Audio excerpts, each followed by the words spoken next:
And it is 10 a.m. GMT +8, so let us begin with a very good morning, afternoon, and evening I bid to our esteemed attendees who are joining us from all over the world. Welcome to this webinar on the ASEAN Taxonomy for Sustainable Finance version 2, which is entitled Facilitating a Just Energy Transition. My name is Lynn, and on behalf of the ASEAN Taxonomy Board, thank you for joining us today. Before we get started, a few housekeeping rules. All attendees will be muted for the duration of this webinar. The chat function has been disabled, so should you have any questions during the panel session later at approximately 10:20, please submit them through the Q&A function that can also be found at the bottom of your screen. You may also like certain questions to push them to the top of the list. Please remember to include the name of the person to whom your question is directed or indicate if the question is open to all the speakers at that time. A gentle reminder that this webinar will be recorded. I'd now like to move on to the first item on our agenda this morning, which is the keynote address, which will be delivered by Madam Nora Fida Sulaiman, Chair of the ASEAN Taxonomy Board.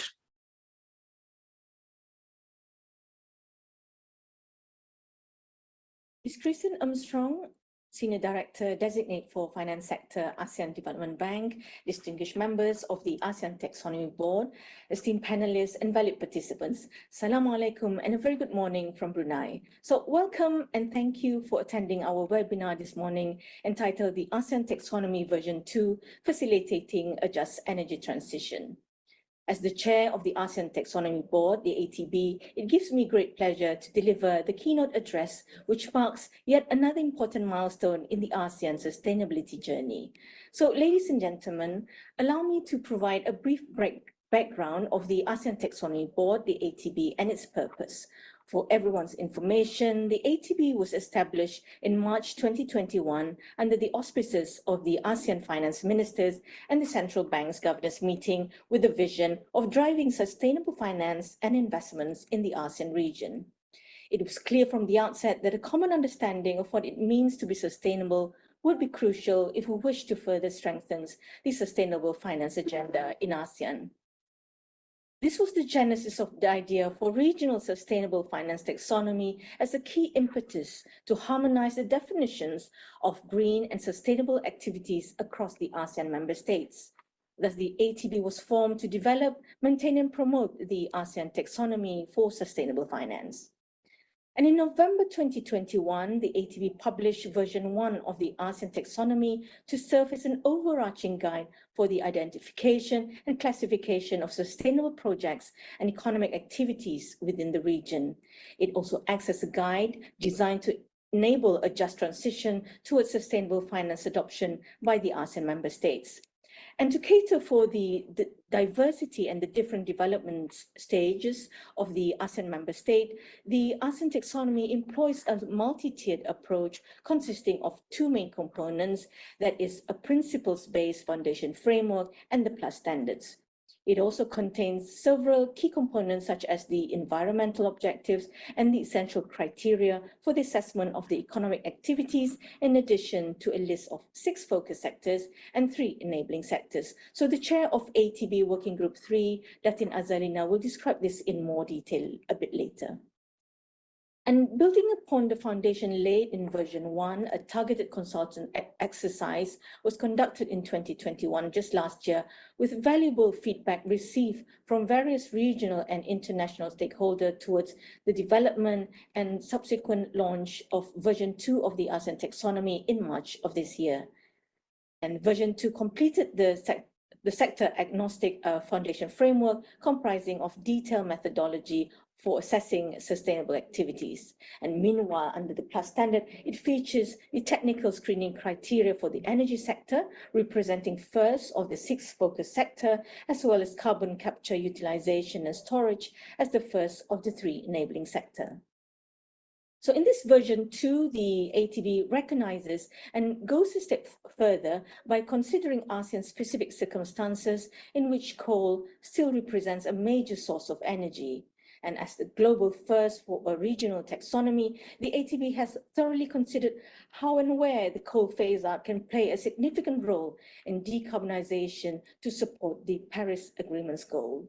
And therefore, the taxonomy includes a green category with strict technical screening criteria for the coal phase-out that will encourage coal players to explore alternatives and potentially seek early retirement of their coal-fired power plants. And this approach is one of many which demonstrates how the ASEAN taxonomy is an inclusive transition taxonomy, ensuring that no one is left behind. Ladies and gentlemen, at the heart of the ASEAN taxonomy lies the principle of inclusivity. Hence, version 2 emphasizes this by introducing a third essential criteria, that is the social aspects, alongside the do no significant harm and the remedial measures to transition criteria. And three key social aspects being the promotion and protection of human rights, the prevention of forced and child labor, as well as impact on people living close to investment will be considered as part of the assessment under both the Foundation Framework and the Plus Standard. Today's webinar on facilitating a just energy transition serves as an opportunity to bridge the gap between theory and action. It is through platforms like this that we can harness the potential of the ASEAN taxonomy as a transition taxonomy, guiding us towards a sustainable future. And looking ahead, the ATB are committed to organizing stakeholders consultation for version 2 of the ASEAN taxonomy to seek valuable inputs and feedback from experts, industry leaders, and interested parties to ensure that our framework reflects diverse perspectives and remain relevant in an ever-changing landscape. And furthermore, the ATB remains dedicated to working on the remaining 5 focus sectors to complete the taxonomy, as the technical screening criteria for the energy sector is just the beginning. And in line with the ASEAN taxonomy status as a living document, which is continuously being renewed and refined, I would like to take this opportunity to announce that the ATB has today expanded the technical screening criteria for the energy sector in version 2 to also incorporate ISIC 352 and ISIC 353 activities.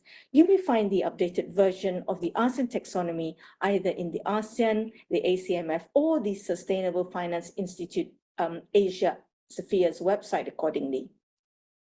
So ladies and gentlemen, before I conclude, and on behalf of the ATB, I would like to express my sincere gratitude to the Sustainable Finance Institute Asia Sophia for their continued assistance in developing the ASEAN taxonomy, the ASEAN Development Bank ADB for their valued support on this taxonomy project, and ASEAN Malaysia for hosting today's webinar. So let us remember that the success of our endeavors depends on collaboration, understanding, and a collective commitment to promoting sustainability and a just transition. And I therefore look forward to everyone's active participation, share your insights, and contribute to this journey towards a sustainable future for the ASEAN region and beyond. So with that, thank you very much for your attention, and I wish you all an enriching and productive webinar.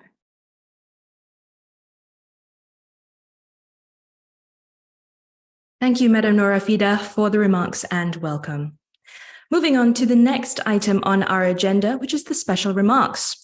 Ms. Christine Engström is the Senior Director Designate for Finance at the Asian Development Bank, who leads the ADB's sovereign finance sector operations. The ADB is also providing technical and financial support for the development of the ASEAN taxonomy. It gives me great pleasure to invite Ms. Engström to take the screen. Great, thank you so much. Good morning, everyone, and it is really a pleasure to be here today. Greetings to Ms. Nora Fida Suleiman, Chair of the ASEAN Taxonomy Board. Thank you for your comments. Ms. Azalina Adham, Managing Director, Securities Commission of Malaysia. Ladies and gentlemen, thank you for inviting ADB to provide the special remarks in today's webinar on version 2 of the ASEAN Taxonomy for Sustainable Finance. One of the primary objectives of the ASEAN taxonomy is to facilitate the transition towards a greener and more sustainable economy. By providing a standardized framework, it enables investors, businesses, and policymakers to align their efforts with environmental objectives such as climate change mitigation, adaptation, and biodiversity preservation. This unified approach fosters collaboration and cooperation across ASEAN member states, promoting a region-wide commitment to sustainability. ADB is a strong proponent of the ASEAN taxonomy. Developing the ASEAN taxonomy is consistent with our operational priorities on tackling climate change and fostering regional cooperation and integration. ADB's support of the ASEAN taxonomy's work is a continuation of our partnership with the ASEAN Capital Markets Forum and other ASEAN sectoral bodies, as well as member states in sustainable finance. The ASEAN taxonomy holds the potential to significantly boost private investors in the capital markets by providing them with clarity, credibility, and alignment with sustainability goals. And I'm really excited about these prospects. These can be achieved in the following ways. First, by clear guidelines. The ASEAN taxonomy establishes clear guidelines and criteria for identifying and classifying environmentally sustainable economic activities, which is so critical for capital markets and for private investors. So private investors, they often face challenges in assessing the sustainability credentials of potential investments. The taxonomy provides a standardized framework, making it easier for investors to identify and evaluate sustainable projects. This clarity then reduces uncertainty to attract private investors to the capital markets and helps to stem issues such as greenwashing. Second, investor confidence. The ASEAN taxonomy promotes transparency and accountability in sustainable investments. It provides a reliable and consistent framework that investors can trust. This credibility attracts private investors who seek investments aligned with their sustainability values. By offering a clear and credible pathway, the taxonomy boosts investor confidence, leading to increased participation in the capital markets. Third, market opportunities. This taxonomy creates new market opportunities for private investors. As sustainable investments gain more prominence, there's a growing demand for financial products and services that can support these investments. Private issuers who embrace the ASEAN taxonomy can really tap into this growing market, offering sustainable investment opportunities to meet the needs of environmentally conscious investors. However, despite all these objectives, we note that developing the taxonomy, especially at the ASEAN level, it will face challenges like many regional initiatives, and there will be road bumps ahead. So at ADB, we believe two values will be critical to navigate these challenges as we move to the next phase of the ASEAN taxonomy. They are credibility and inclusivity. Ambition needs to be balanced with economic and technical realities. Credibility based on international standards is important to attract international capital and to raise ASEAN's voice in international dialogue. Inclusivity is also equally important, as the taxonomy must serve the needs of ASEAN countries to transition. The destination to net zero is as important as recognition of the starting point of ASEAN economies.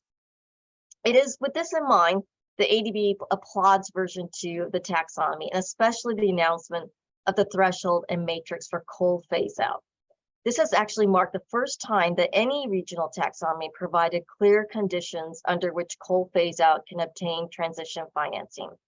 As many of you know, ADB is implementing the Energy Transition Mechanism, which we call ETM, as a scalable collaborative initiative to leverage a market-based approach to accelerate the transition from fossil fuels to clean energy. ETM is focused on both public and private sector investments, geared towards financing the retirement of coal power assets. While ETM was first piloted in Indonesia, Philippines, and Vietnam, we are now actually expanding the initiative to Pakistan and Kazakhstan through pre-feasibility studies. The ASEAN taxonomy will play a critical role in boosting private investors' confidence to participate in these critical coal phase-out projects. In closing, the successful implementation of the ASEAN taxonomy will require collaborative efforts from all stakeholders, governments, the private sector, financial institutions, and civil society. Governments need to establish an enabling framework, including regulations and policies to promote sustainable investments. The private sector must integrate sustainability into their strategies, operations, and reporting. Financial institutions should incorporate taxonomy into their investment decision-making processes, driving capital towards sustainable projects. Civil society can also play a crucial role as well by promoting awareness, advocating for sustainable practices, and providing checks and balances. The ASEAN taxonomy has the potential to transform the ASEAN region into a global leader in sustainable development, demonstrating our commitment to safeguarding our planet for future generations. ADB has been a proud partner in this journey, and we look forward to continue to work together. Thank you very much for your time today, and I hope you enjoy this very interesting webinar. Thank you. Thank you very much, Ms. Engstrom, for those special remarks.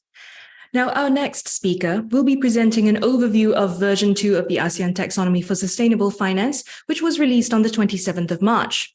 This latest version builds on the work that has been done before and introduces assessment methodology for the energy sector, the first of 6 focus sectors which will eventually be covered by the ASEAN Taxonomy. So without further ado, I would like to hand the screen over to Ms. Azalina Adham, member of the ASEAN Taxonomy Board and chair of the Working Group for Market Facing and Resourcing, to deliver her presentation. The floor is yours. Thank you, Lynn. Good morning, Madam Chair and Ms. Christine, Senior Director Designate Finance of ADB, esteemed fellow speakers, members of ASEAN Taxonomy Board, ladies and gentlemen. It's a pleasure for me to be here today to share with you the second version of the ASEAN Taxonomy, which was released in March this year. I will attempt to go through in further details later, details on the version 2, as well as a quick overview of what we had for version 1. If I can go to the next slide, essentially just a quick background around the initiative itself. The awareness of ASEAN taxonomy, or the need for sustainable initiatives, was a growing point of interest in ASEAN for a while. In fact, in 2020 alone, 3 of the ASEAN sectorial bodies under the ASEAN Finance Cooperation process produced reports that really talked about the need for a common taxonomy within ASEAN, for ASEAN. And they were, as you see here, the 3, which was the ACMF, or the ASEAN Capital Market Forum Roadmap. That's the first. The second is the ASEAN Senior Level Committee for Financial Integration. This is the central bank. Again, a report to that. And the ASEAN Working Committee for Capital Market Development.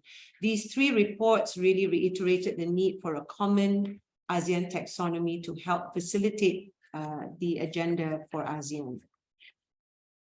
So why a taxonomy, and really what is a taxonomy? Essentially, the taxonomy is quite simply helps to guide and identify and classify sustainable projects and economic activities. It just gives us one common language. And why is it critical? It is really, we see it as an important driver to promote and to drive the whole transition process for ASEAN.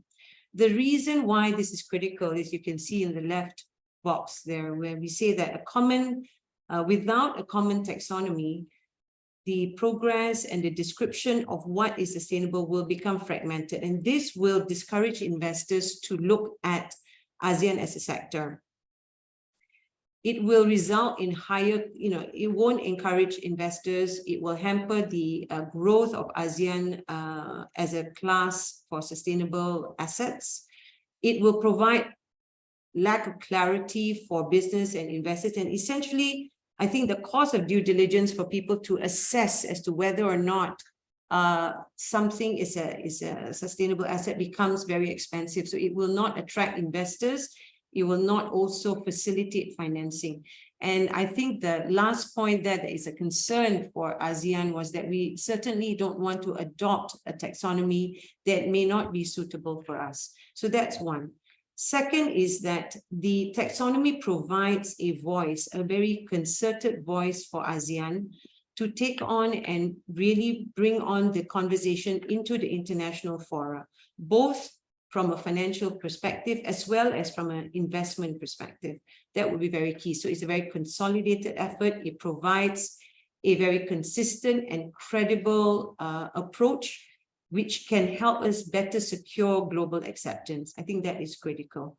The last thing also, it provides better transparency, better transition plans that ASEAN can look at for themselves as well. Now, the utility of a taxonomy is multifaceted. It is not just for a regulator or financier or even investors. Actually, all the different stakeholders will find this useful. Number one, for the investors themselves, they will have better clarity, they'll have better confidence in terms of the sustainable performance that they see in the investments that they make, with clear criteria for evaluation. Second, financial institutions are also better placed to evaluate the risk of the lending activities that they take on. And also, more importantly, the third is the regulators and policymakers are able to look at something in a more coherent and consistent fashion that provides a better transition. I think what's critical that we want to facilitate in ASEAN is actually the transition towards a sustainable economy. So I think that is why the ASEAN, both ADB and even the different ASEAN sectoral bodies are promoting the ASEAN taxonomy. Now, as Madam Chair had mentioned before, the ASEAN Taxonomy Board is really a collaboration across all 10 member nations, as well as all the financial sectors. So it represents the capital market forum, which is the securities regulators, the insurance regulators, the central bankers, as well as a committee that looks towards the development of the capital market. So it is one of the broadest representation that you can find pushing for the agenda. And the ATB board actually is tasked to develop, maintain, and promote the taxonomy. On the next slide, let me just start to take you through a little bit around the version 1 of the taxonomy where we launched this much earlier.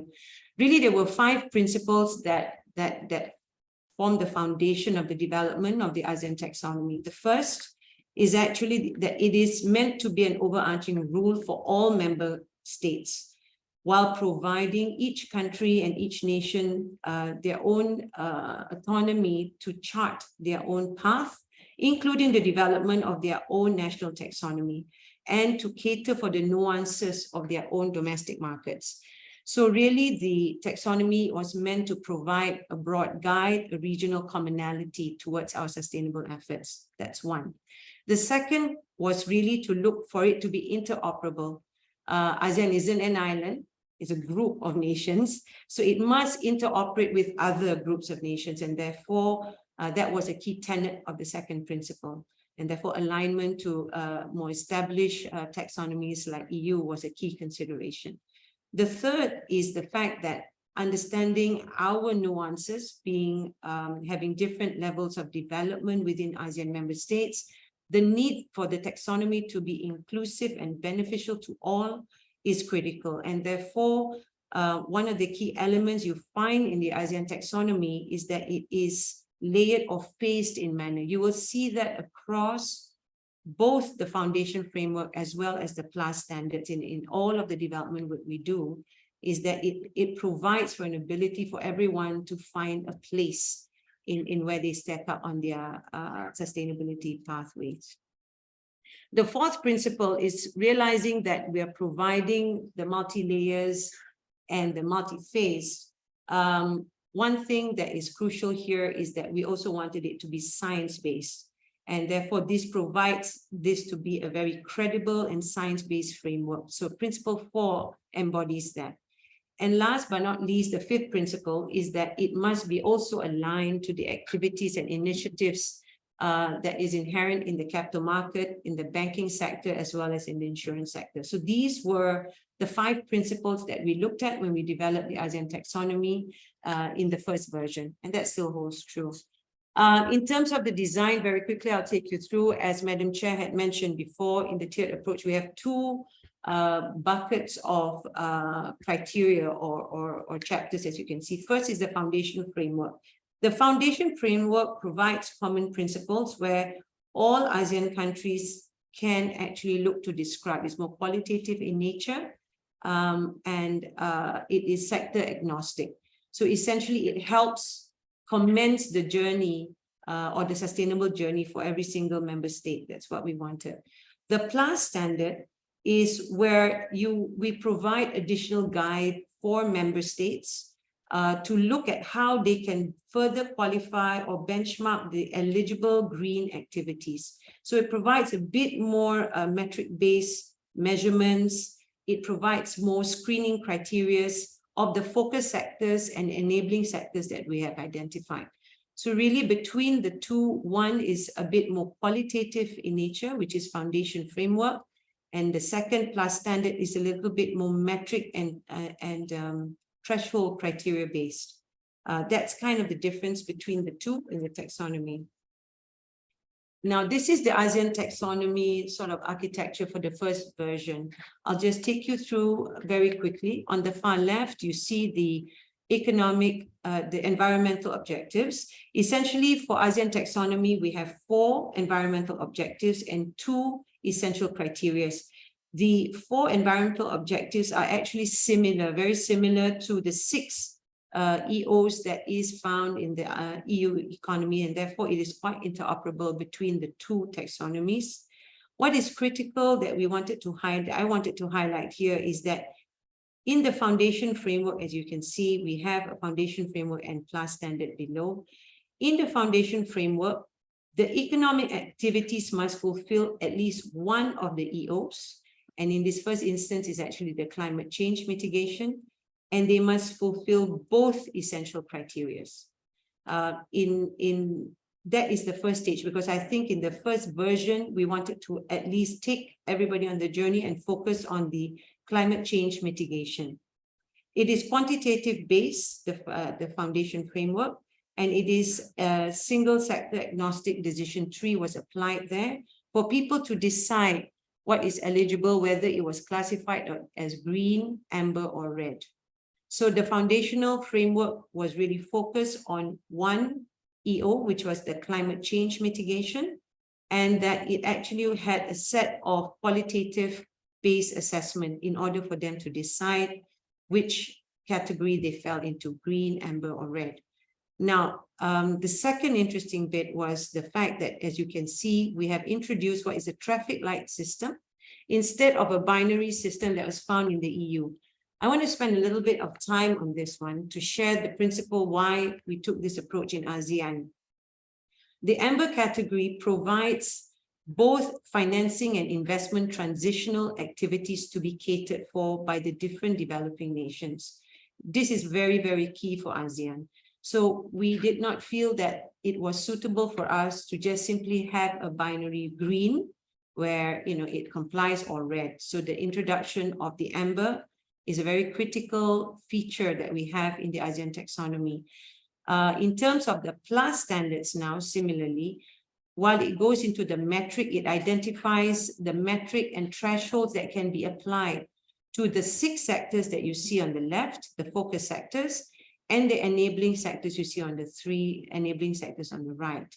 So the essential bit is that the plus standard begins to move into more threshold-based screening criteria. And essentially on top of that, we also introduce, as you can see at the bottom, a bit of a tiering within the green and amber sector. Again, it's to provide different level of activities and different decarbonization pathways for companies and businesses as they come through. So what you can see over time is that there could be more than one threshold that is referenced at a single point in time. And I think this is also critical, again, for inclusiveness, making sure that encouraging everyone. I think one of the key principles we have, as we talked about just now, is really encouraging everyone to commence on their journey and take immediate action towards improving emission performance, as opposed to waiting for a big ambitious distance target that sometimes may not encourage immediate action. So I think this is critical for us. So that is the ASEAN Taxonomy version 1 in terms of the foundation framework. Plus standard, as I mentioned just now, we actually have 6 sectors: agriculture, forestry, fishing. The first, manufacturing, electricity, gas, steam, and air conditioning. The third one. The fourth, transportation and storage. The fifth, construction and real estate. And the sixth, water supply, sewage, waste management, and remediation activities. We also recognize 3 enabling sectors, which is ICT, the professional, scientific, and technical activities, and carbon capture as a third. Now, how did we come up with these 3 things? Essentially, again, one of the key things we wanted was to really look at the climate change mitigation. These categories or classifications are aligned to the International Standard of Industry Classification. So they are well aligned there. very compatible to the ASEAN's National Standard Industry Classification, as well as to the EU's NACE. So the classification standard is not then foreign to everyone, it's quite common. And in the selection of the in the selection of the 6 sectors that I mentioned, really the accountability that we looked at was that these sectors accounted for 85% of the greenhouse gas emissions and 55% of gross value in ASEAN, therefore high impact. The 3 enabling sectors, while they did not fulfill the first 2 criteria, were critical in making sure that it can improve the performance of the other sectors, was why they were included as enabling sectors. So that's a quick overview of the approach we took for ASEAN Taxonomy version 1.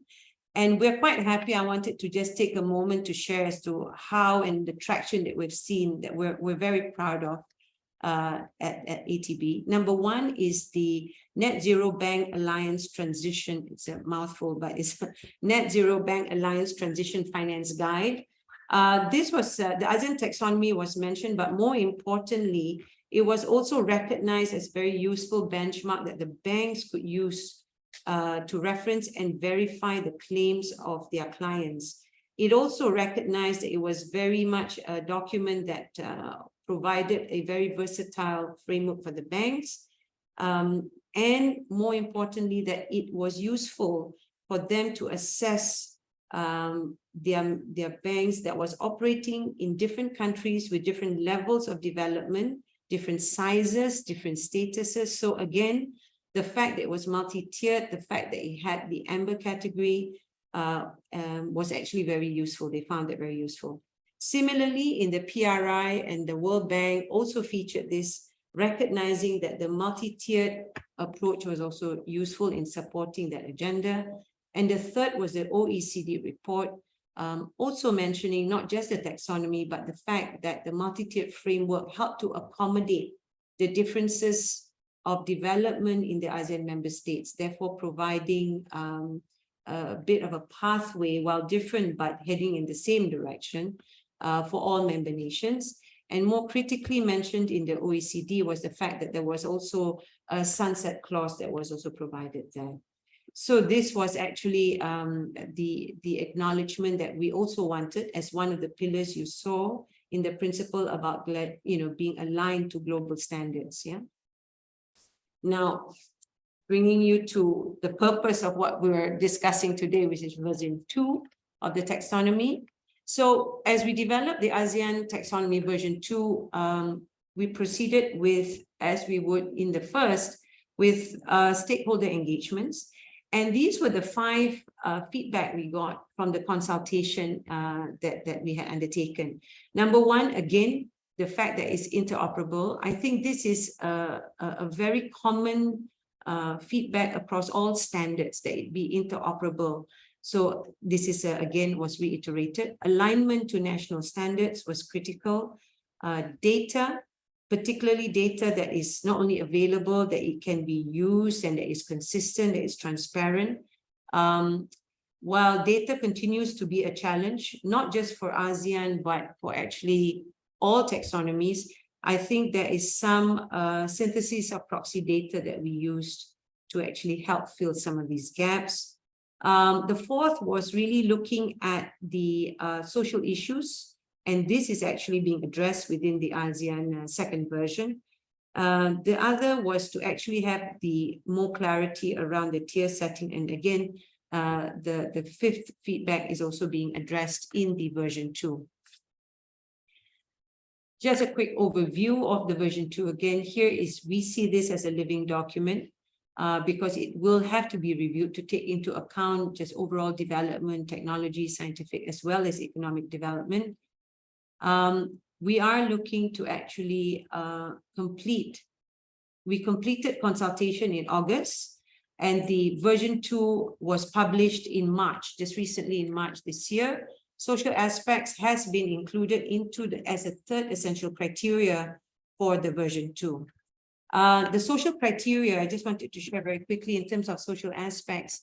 It is looking to address 3 things: promotion and protection of human rights, prevention of forced labor and protection of children's rights, and impact of people living close to investment. So these were the three aspects that has actually been included to the third essential criteria for the taxonomy. Now, apart from that improvement that we have to the addition of the essential criteria, we have also looked at now the remaining 4 EOs. We now have the multi-sector agnostic decision tree. What it means is that in version 1, we only had one set of criteria really focused on EO1. Now we have actually provided for the decision tree as well as guiding questions for all 4 EOs. So EO1, EO2, 3, and 4 now have its own sets of decision tree and guiding questions to help a more robust assessment of where people are or where organizations are categorized or classified. So this is a key improvement that we have in version 2. Next we have is in the PLAS standard itself. We also improved the PLAS standard in a few ways. One is that across all of the 6 sectors, we have introduced and completed the do no harm, no significant harm annex. So there is an annex that is going to be applied to all. We have also refined the review. We have reviewed, adjusted, and put into place the sunsetting criteria for all the sectors. Although specific timelines of sunsetting will be determined when we go into the sector base, but broadly the set of rules are there in terms of sunsetting. And essentially what we also have is the introduction, and this is a significant improvement we have or new bit that we have in the feature, is that we are introducing the first set of the TSC or technical screening criteria for the first of the 6 sectors, which is the energy sector. So it's actually there. The energy sector here also includes, as Madam Chair had mentioned, the activities under ISIC 352 and 353. ISIC 352 relates to transmission, distribution, and storage of renewable and low carbon gases. ISIC 353 deals with the production of heating and cooling and related activities. So the second version has now got the full set of methodology as well as a criteria, metric-based criteria for the energy sector. Just to clarify, the criteria here is gas agnostics and place emphasis more on the target and alignment to the 1.5 degree outcome. Therefore, activities that are involving fossil gas can be considered so long as the thresholds are met. So I think this is the second bit, apart from improvement to the foundation framework. The PLAS standard actually now has a more complete do no significant harm annex that we have. We have tidied up the criteria across for review, adjustments, and sunsetting. And more importantly, we've introduced the energy sector TSC. On top of that, I think what we wanted to just bring to bear and highlight is that in the version 2, in its approach, the tiered method is still there. So we will still have the green tier. The green tier really moves in alignment with EU, with the target that you have in the EU taxonomy. We have introduced Amber 2 and Amber 3. This is to be inclusive. So Amber 2 and Amber 3, again, the thresholds are very clear, is set out. And apart from a tier setting, we have also introduced a more clear sunsetting approach. The sunsetting criteria is set out for, especially for Amber 2 and 3. It sets up more stringent and more clear or ultimatum-like phase-out program. And this is called sunsetting. The specific period of time will be determined over time as the sectors get rolled out, but the sets of rules are actually clearly spelled out. And the third feature that we have, particularly for the energy one here, is the coal phase out, which is a very unique, and I think it's the first that you have in any taxonomy where we have a coal phase out program. And essentially, we are looking to see the possibility of even classifying green and amber in a coal phase out that is being introduced. And the fact that this eligibility actually that we look at takes a few things into consideration, including emission reduction, the plant age, as well as the power plant phase outs that they have, the type of power plants. So I think that it looks at the possibility of how even coal phase out can be categorized as amber or even green.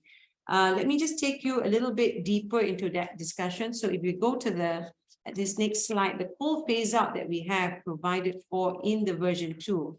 Now, there's a lot of words there that I'm sure the slides will be shared and you can take your time to read that.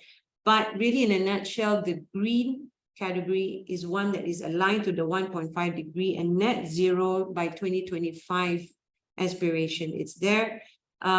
In this category, the phase out must occur by 2040. It must have a best-in-class technology, and it must be acknowledged by internationally recognized programs such as the ADB's Energy Transition Mechanism and Just Energy Transition Partnership. So essentially, there are 4 things there under the green categorization that needs to qualify. Now, the Amber Tier 2 is one that is also aligned to the 1.5 degree outcome. However, the post-coal phase-out program is provided with a bit more time, where it is looking that the coal phase-out must take place by 2050. Second is that the coal phase-out, the coal plants built after December of 2022 will not qualify under this category, and that the operation duration across all actually is kept at 35 years. This is the second category of amber. It is the second category, which is Amber Tier 2. Now, the third that we have is Amber Tier 3. Now, this criteria is probably the most flexible. Again, it is intended to provide inclusion and really to encourage member nations and corporations to really commence on their journey and take immediate action. So for this, the only criteria is that the lifespan of the plant is kept at 35 years. There are exemptions being provided for coal plants, even the ones built after 2022, December of 2022. So this is the 3 kind of categories that we have for the coal phase out. And let me just give you a quick recap on the next slide to the improvements that we have made in the version 2. Number 1 on the left is the fact that the social aspects have been included, a complete set of social aspects. Also the fact that the full complete donor significant harm annex has been included. In the environmental objectives, while it's there, the foundation framework also has all of the guiding questions, as well as the guiding questions and the decision tree for all 4 of the EOs. So that's complete now. With regards to the class standards itself, we have now introduced the screening criteria for the energy sector. We have also got, which is including, as I mentioned just now, it includes the ISIC 352 and 353. It's provided that, and also the enabling sector, which is the carbon capture, has also been included for the class standard. The rest of the sectors that you see there, the remaining 5, will be rolled out over the next 2 years. But I think that's kind of where we are in terms of the improvements. If I just quickly go to the next slide, just mindful of time. This taxonomy, again, coming back to the principles we talked about, is very much aligned to the EU taxonomy, both in terms of the EOs, in terms of the do no harm requirements. So it is very well aligned there. Of course, the difference, as we have highlighted here as the last line, it is multi-tiered as opposed to a single threshold. So that's the main difference. And that we do have a foundation framework as opposed to just a strict metric-based screening criteria. If I can go to the next slide. So with global EU taxonomy, we're well aligned. Regionally, also very interoperable with all different countries, irrespective of approaches they've taken, because the taxonomy has both foundation framework and class standards. So every one of the ASEAN member states, irrespective of the approach that they've taken, whether it's principle-based or whether it's traffic light-based, has got an ability to be interoperable and aligned. So there's not an issue there. In terms of going forward, we are in the stage of consultation. We have released it in March. We are now going through the consultation for the second version that we talked about, so that with the hope that we will finalize the version 2 by the end of this year.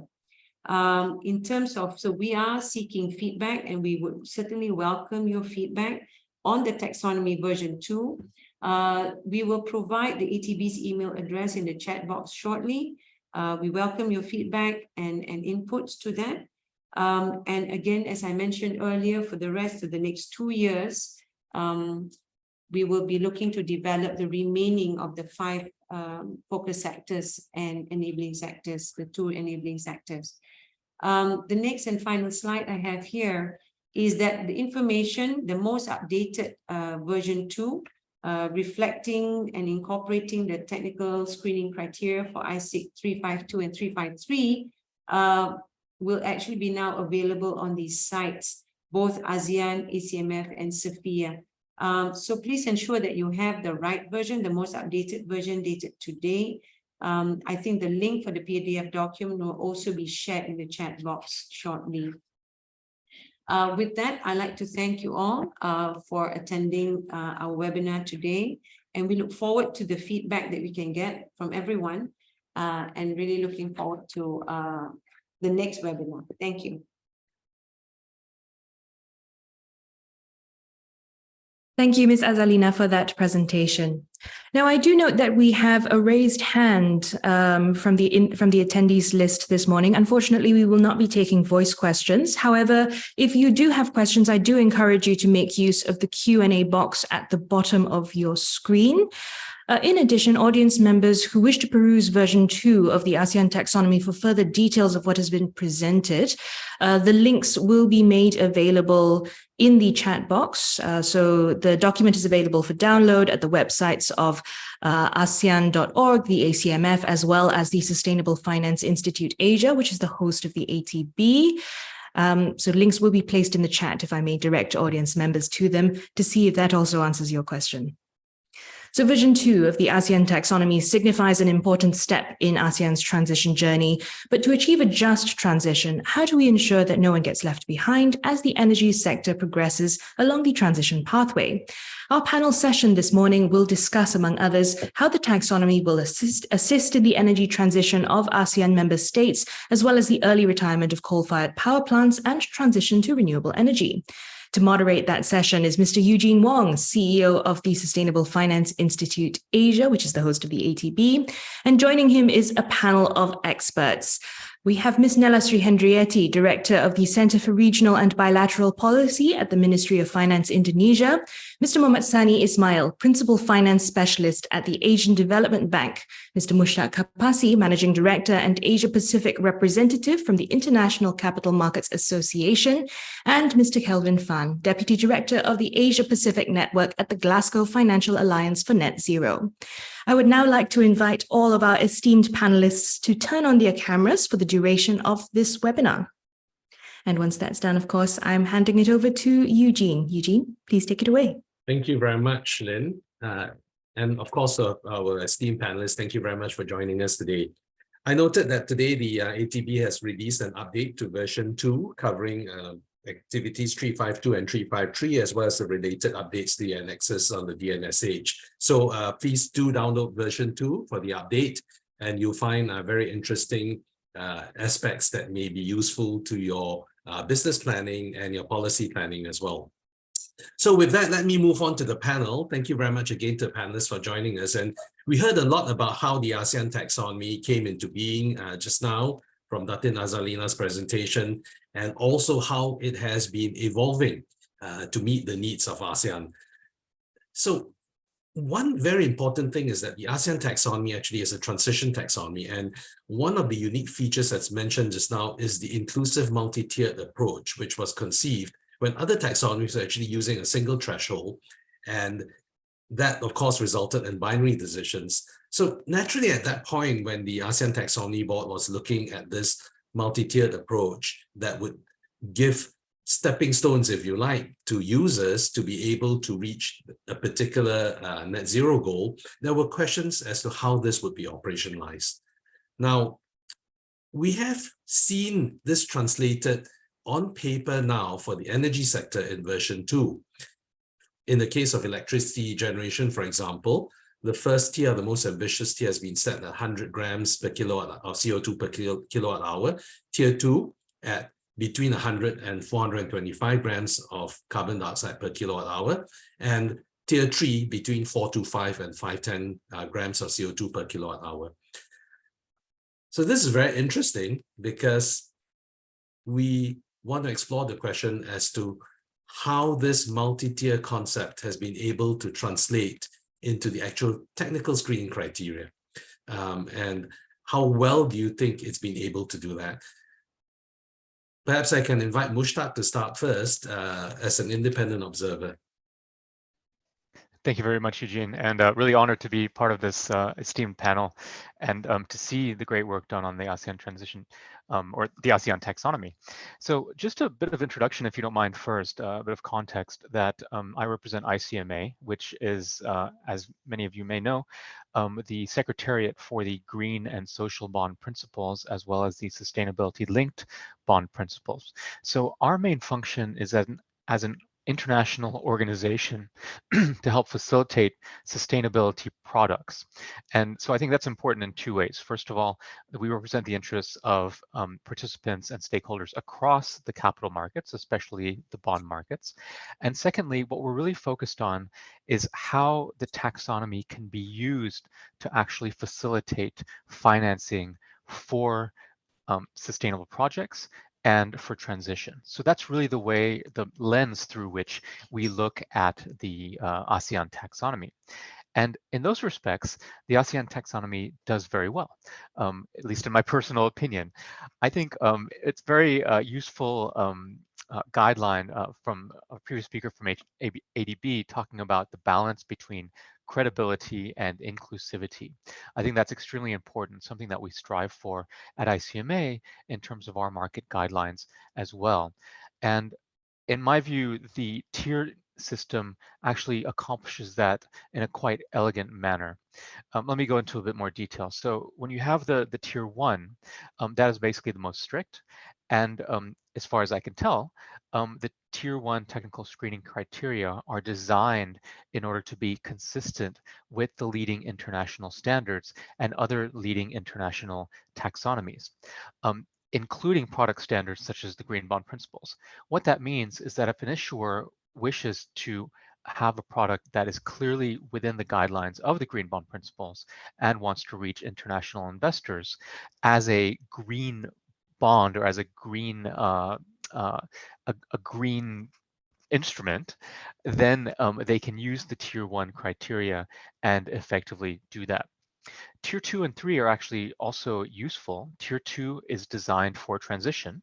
And I think what's good about Tier 2 is that not only is it actually enabling improvements over time, it's not demanding that everything be green from the start. So for those investors and those parties that are interested in financing transition itself, but are not going to be incredibly binary or black and white about where that company has to be at the outset, the tier 2 can actually enable that transition to happen. And I think what's very important there, one super important feature, is that it's aligned with a 1.5 degree outcome, which is, I think, the international consensus now. Tier 3, I think, can also be useful.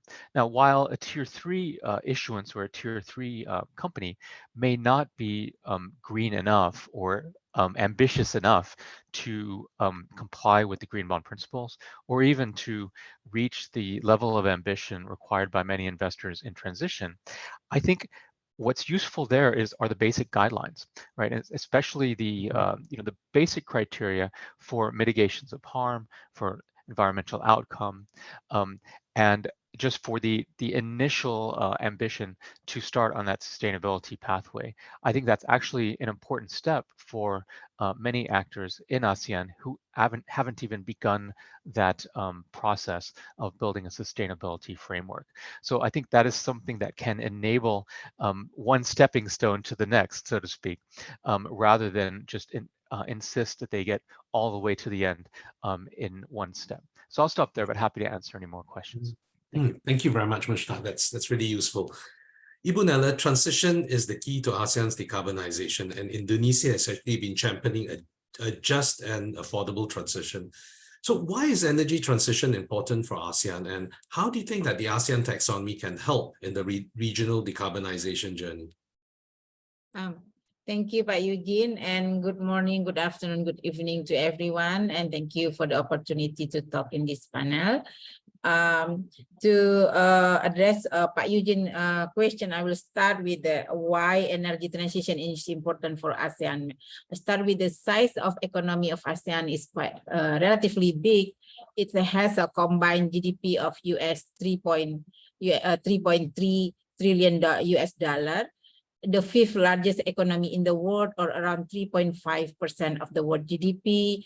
And then the economy keep growing around 5% annually in the last 2 decades.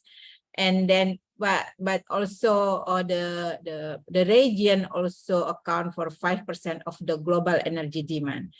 With this size of the economy, and then the ambition of ASEAN countries to be the epicenter of growth, so the development of ASEAN region should be suited. You know, the guidance, the way should be should be fit with the character of the region. As you know, the energy development in ASEAN has been largely dependent on fossil fuel and thermal-based power supply, and then that power generation also grew 3 times in the past 2 decades to keep the pace of economic growth, and that's all also dominated by coal-fired power plants. So to be able to shift to green energy, ASEAN economy needs milestone to reduce their emission from coal-fired power plant. The situation of coal is a bit different. What happened in the region and compared to other regions in the world.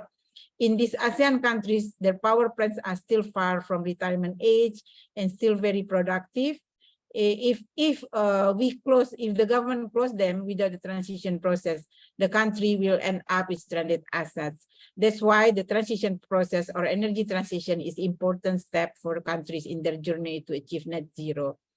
So in here, the ASEAN taxonomy will serve as the overarching guide and common language. I think that's also explained by chair of TB and Christine. And so overarching guide and common language for sustainable finance in ASEAN. It's introduced size-based, credible, and inclusive taxonomy to cater the different development stage of the region while remaining interoperable with other widely used and relevant international taxonomy. So the taxonomy can be a guidance for countries to create a policy action that can send a correct market signal to incentivize and accelerate the mobilization of private capital flows on the implementation of energy transition. As Ibu Christine mentioned, that the taxonomy can help country to tap the market opportunity and the private investment. So to effectively mobilize private investment in transition activities, the champion economy workstream could establish a transition finance framework. This framework could include the following elements, like forming a taxonomy for transition finance, promoting just and social elements of transition, promoting incentive, forming disclosure and reporting tools, and also changing the form of international financial institution system. A taxonomy-based approach often consists of a list of specified transition activities categorized by a sector or credible technical way. So this ASEAN taxonomy for sustainable finance will trigger into more credible pathway. This method is more comprehensive and prescriptive, making it better suitable for guiding market activities. This approach is more ideal for guiding specific practice and avoid greenwashing rather than developing guidance for transition finance. Indonesia has started it's just an affordable transition. I will explain the 2 examples what Indonesia case in here. Indonesia has launched the energy transition mechanism as mentioned by ADB. officially announced during the COP26 in Glasgow in November 2021 as a collaboration program between Indonesia and ADB. During G20 Leader Summit last year, Ministry of Finance has launched the Indonesian Country Platform to be managed by PT SME.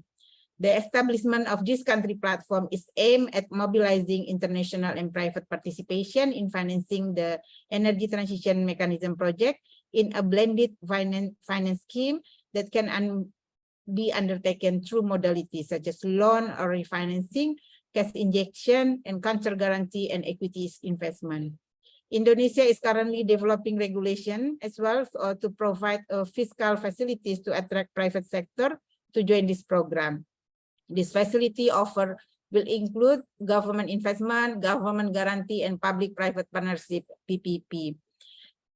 We also draft another regulation as the legal basis for implementing the ETM program in Ministry of Energy. The second one, our example, that's JETP, Just Energy Transition Partnership. In March 2021, the Climate Investment Fund established the Accelerating Coal Transition ACT program to support developing countries that are heavily reliant on coal to accelerate the transition away from coal to renewable energy while ensuring a holistic, integrated, socially inclusive, and gender equal transition. This CIF ACT investment plan, this is a first tranche of Indonesia JETP. And this taxonomy, we also now update our green taxonomy for sustainable finance. And then, of course, we bring this ASEAN taxonomy on sustainable finance as a reference, as a guidance, so to make our taxonomy also interoperable to international standard. I think I stop here. Thank you. Thank you very much, Bu Nella. You raised two very interesting points. The first is about the coal plants in our part of the world being very young, and I do want to discuss that again on this panel later on. The second is you raised a lot of the elements of transition, and those are very important because they actually provide guidance as to what should really constitute a transition or a credible transition at that. Kelvin, GFANZ has been working a lot on transitions and driving a transition with its members. Do you see the ASEAN taxonomy with its multi-tiered approach as going down the same pathway, of course, from a practical perspective, with what GFANZ is doing? Thank you so much for having me here once again. Yeah, so I think maybe one thing is to Ibu Nella's point, the context is quite important. And indeed, in ASEAN and broader Asia Pacific, there are a lot of challenges the region is facing. So, you know, the whole point around this region is still experiencing high growth in terms of like economic development, but also in terms of the sort of like energy and power demands, right? And just based on the region alone in terms of the variety and how each region is pretty different from a social and economic kind of context perspective, right? You know, geography-wise, even just looking at the physical makeup of each country is different. Some countries are made up of, you know, many different islands. Those pose challenges to the transition. So it's important to actually take this into account, both in terms of a wider transition planning, but also what ASEAN taxonomy has done very well in terms of having the multi-tiered approach and recognizing the different, you know, contexts that we are operating in. So I think from my perspective, there are 3 points that are actually quite useful to consider when we are talking about a credible, practical, and implementable approach. And I see this in terms of 3 areas. One is the science needs to come in. So an actual, you know, science-based guidance, science-based pathways, which is something the ASEAN taxonomy has taken into account as well. The second part is on, so we're talking about finance and sustainable finance here. So guidance from the financial kind of sector and how financial institutions can participate, which is mainly what GFANZ is also trying to work on. And third part is a little bit on the official sector. So in terms of the policymakers, regulators, the ASEAN taxonomy, what are the different, you know, thresholds, commitments, or even the political cover as well on how different people can participate in the transition. So I think in terms of this perspective, what GFANZ is trying to do is a couple of things, which you pointed out. First and foremost is in terms of the net zero transition planning framework that we released end of last year. This is applicable to both the financial institutions as well as the real economy. In there, just to draw out two key points. One is in terms of the 4 key financing strategies that were laid out. So in terms of climate solutions, those that are really green in nature, and as well as the sort of like aligned kind of companies or solutions, those belong to green categories, which are fairly easy to understand, right? But what the ASEAN taxonomy also supports is the whole point on aligning, because this is a transition process. It's about bringing the brown to green, and there are many different shades of brown and green in between, right? And as well as on the last kind of financing strategy around the managed phase out, which we could discuss a little bit more later on. So from this perspective, where I see the ASEAN taxonomy's multi-tiered approach as valuable is that it recognizes that there are different starting points, there are different shades of brown and green, and it offers the bar on what good looks like on multiple levels, right? And to Mushtaq's point just now in terms of on the sunsetting approach, I think there are different tiers where there is also the sunsetting in terms of ensuring that it's not a one-step jump, right, towards being green. It's about recognizing that this is actually, in a way, a marathon, and that every step actually counts, right? And then you need to take steps in the interim period to actually progress and transition, right? It's not about making a huge jump right from day one. So I think those are the important things, and how the ASEAN taxonomy complements very well with the broader transition planning sort of approach. And it's quite practical in a way because it is applicable to sort of most countries in the region as well. And maybe just one last thing from me is if we take a step back, at the heart of it, what we are saying is that, collectively, there are a few things. One is transition planning is important, right? And you need a structured approach to it. It's not about individual transactions, projects, and actually it's more of the sort of broader entity approach. When you look at a corporate, there needs to be a structured way that, for example, coal phase outs fit into a broader entity level transition plan, but also how the broader environment on the public sector, the ASEAN taxonomy can support this practical transition in terms of ensuring that the frameworks actually have a reference bar and what good looks like. So that's where the ASEAN taxonomy comes in, right? So I think those are the few things that I feel joins very well in terms of the ASEAN taxonomy and broader progress happening in the ecosystem. Thank you, Kelvin. In fact, actually, it's interesting as you were speaking, there are people asking questions about how we deal with the company level assessments. And perhaps I will say a few words about that now. So the ASEAN taxonomy today is structured to deal with economic activities. And as we know, companies actually comprise of a collection of economic activities.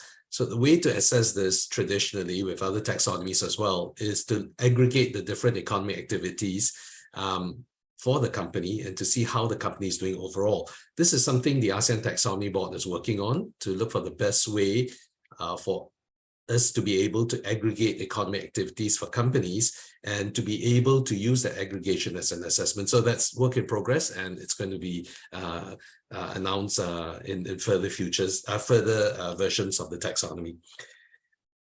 In the meantime, I think it's very important we talk about money because, Kelvin, you talked also about the importance of this being a guide to people who are providing finance. And Sunny, ADB's new innovative finance facility for climate in Asia and the Pacific finance partnership, I think I got that right, it's quite a mouthful, is putting $3 billion in that can unlock up to 15 billion for new ADB climate projects.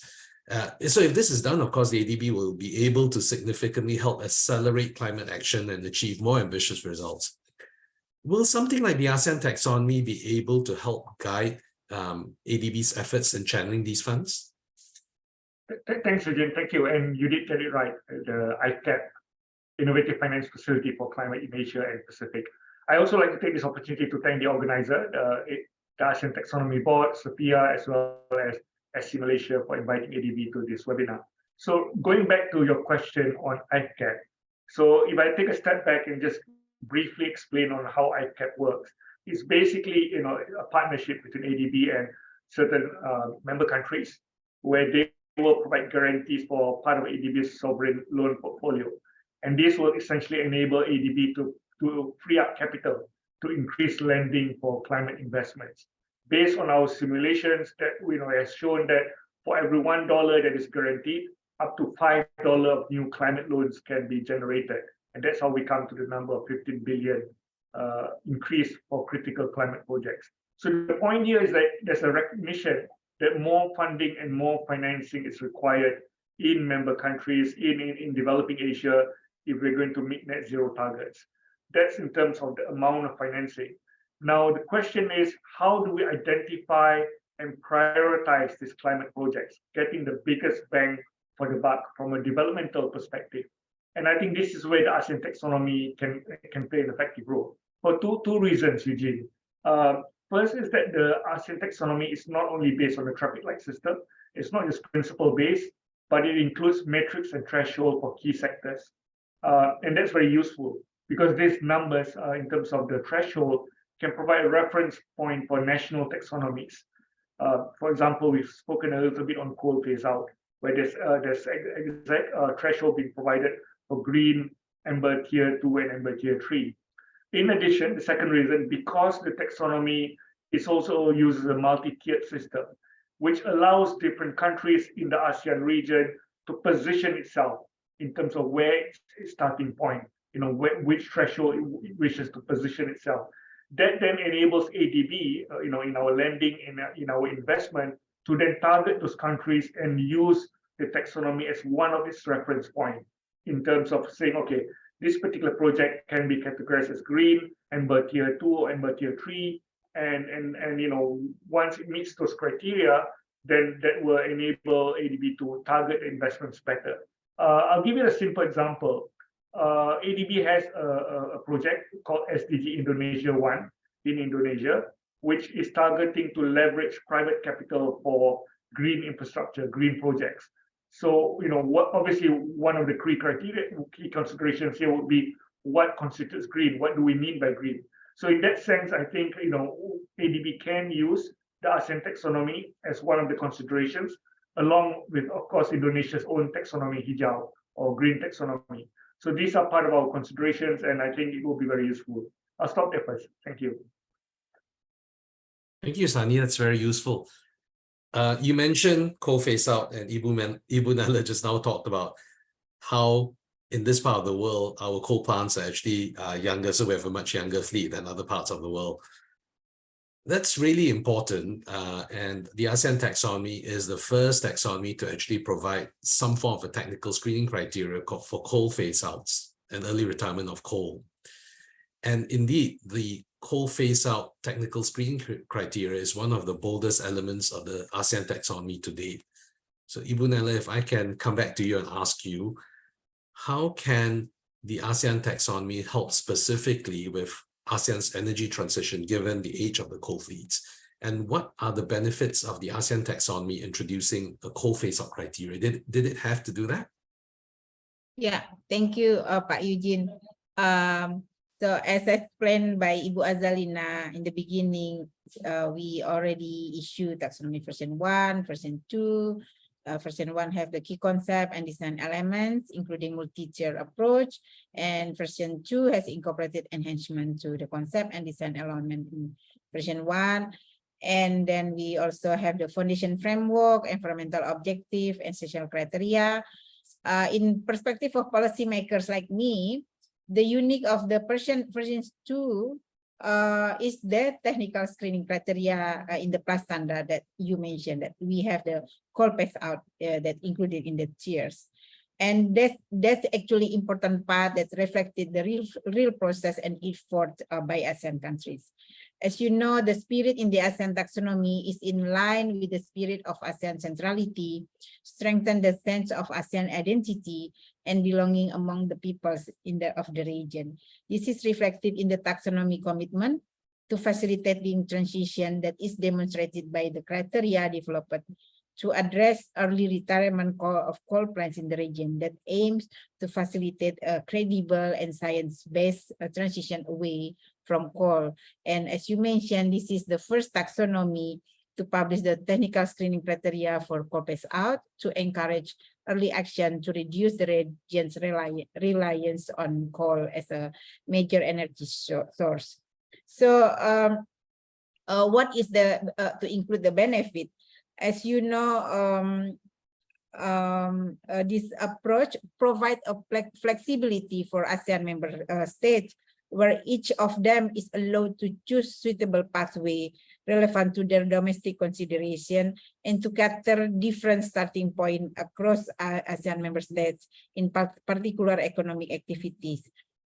This ASEAN taxonomy, especially the version 2, provide bridge for the needs of global community in elaborating as well as on the perspective of ASEAN voice in showcasing the good, credible, implementable transition with interoperable taxonomy to include the region needs. In majority here, the coal phase out. And then this taxonomy will accelerate global climate transition effort. All countries, including Indonesia, need access to fair and adequate resource in timely manner. So in very, I mean, my point, I emphasize my strong point that because of the condition of our coal mining in the region, if you just jump into the shut down the mining and jump to the net zero directly, this will affect our economic activity and our energy security in the region, and then that create a social problem as well in our region. So with this transition criteria that have a phase, they have a milestone that will help our companies in the region, especially the small company as well. So I think I stop here, Eugene. Thank you, Ibu Nella. Excellent points. Firstly, about the social and economic dislocations of a poorly planned transition. I think that's really important and applicable to our part of the world. And secondly, about the MSMEs, the micro, small, and medium-sized enterprises, which I want to come back to later as well, because I think that's really worth discussing. So Sani, Ibu Nella talked about accelerating the transition, and of course ADB's ETM is something we're all looking forward to. How well does this work with the ADB's ETM plans? Thanks, Eugene. Let me start with the ETM, the Energy Transition Mechanism. It's a scalable, collaborative initiative developed in partnership with our member countries, developing member countries, that will leverage a market-based approach to accelerate transition from fossil fuel to clean energy. Now, that market-based approach I just mentioned is really important, because I think that's where the taxonomy will play an important role. If we take a step back thinking of ETM, it's based on two realizations. First, that coal fire is the biggest problem in terms of emission. 25% of annual global emissions comes from coal-fired power plants. In quite a few Southeast Asian countries, coal also represents a large part of the energy mix. I think for some countries, even exceeds 50% of the energy mix. So the second consideration for ETM is that we need creative solutions. We need blended finance. We need to bring together private sector, philanthropy to achieve public aims. And ADB is an honest, trusted broker that sits at the intersection of these different players to enable this creative financing and blended financing for ETM. Within the ETM, we have the Carbon Reduction Fund, as well as the Fund for Renewable Energy. Now, I think this is where the taxonomy and the coal phase out will be very important, because the reality is that to shut down or early retirement of these coal-fired power plants is going to require enormous amount of financing. I think there was a report on estimate that for Indonesia, as an example, to reduce the coal-generated electricity by 60% will require around $600 billion. $600 billion. So that's a lot of financing, and sovereign financing, multilateral financing is not going to be enough. We need private financing to come into the picture as well. And the reality is, the unfortunate reality is, it's at the moment, as we stand now, it is still relatively difficult to convince investors to invest in CPO, in coal phase out.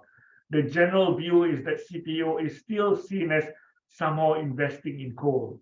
And then there's several reasons for this, right? In terms of the financial risk, the uncertain return of investing in CPOs, in coal phase outs. Of course, investors are worried about stranded assets as countries shift to renewables, what will happen to their investments. There's also the issue of reputation and ESG consideration. The reality is that shareholders, customers, regulators are all putting pressure in terms of investing in coal. And then again, this caused some hesitancy or reluctance for investors to invest in coal phase outs. And this is where I think the ASEAN taxonomy plays a very important role, because it provides the cover and credibility, which is why it's important, I think, that in terms of the green classification, the ASEAN taxonomy imposes a very strict criteria for green classification of coal phase out. This then provides the cover and the credibility that gives confidence to the investors to invest in CPOs. I think the ASEAN taxonomy also recognizes ADB's ETN as one of the criteria that can qualify for a CPO to be classified as green. Of course, they must meet other criteria, including being aligned with the 1.5 degrees outcome, consistent with the International Energy Agency net zero pathway. They must be closed by 2040. So there's other criteria as well. But I think the fact that the ASEAN taxonomy recognizes ADB's ETN was incredibly helpful, and we appreciate that. So yeah, I think we hope that the ASEAN taxonomy will be able to make the case to convince private investors to invest in coal phase outs, because we really, really need the financing for this. I'll stop there. Thank you. Thank you, Sunny. It is true. The ASEAN taxonomy does impose a very high criteria or standard for the green tier, but it's not an impossible one. And coming back to Kelvin's earlier point, it is extremely important that the ASEAN taxonomy is credible and yet practical at the same time, as Ibu Nella was saying, given the current situation that our member states are facing. Kelvin, GFANZ is no stranger to manage phase outs. In fact, actually, you are quite a thought leader in this area. Do you think that the ASEAN taxonomy's approach to coal phase outs is very consistent with what you are thinking about at GFANZ? Yeah. I mean, first off, maybe just to answer the question straight up, I think it's very well aligned. And on this note, I think, first of all, thank you to the SFIA and the ASEAN Taxonomy Working Group for the inputs as we worked out to develop the consultation report, which we just released this week on Monday and held a couple of sessions at the Prosperity Week in conjunction with the GFANZ APEC Summit. Right. And of course, a big thank you to the rest of the work stream as well, of 10 plus financial institutions and 20 plus knowledge partners, of which the ADB is definitely is one of them as part of the work stream. Right. So I think one thing is, as Sunny puts it, there is, as well as yourself, Eugene, there's this broader sort of important component on the credibility, right? And as well as in conjunction with this, the inclusivity aspect, that both of this is what the ASEAN taxonomy focuses on. And to Sunny's point, there's also a third component, which is the financial viability. These are the three components that all have to come together and are critical to be solved together. It's not an individual kind of prioritization on each of this. They have to come together, which is the spirit of what the GFANZ guidance is trying to do, bringing these three considerations together.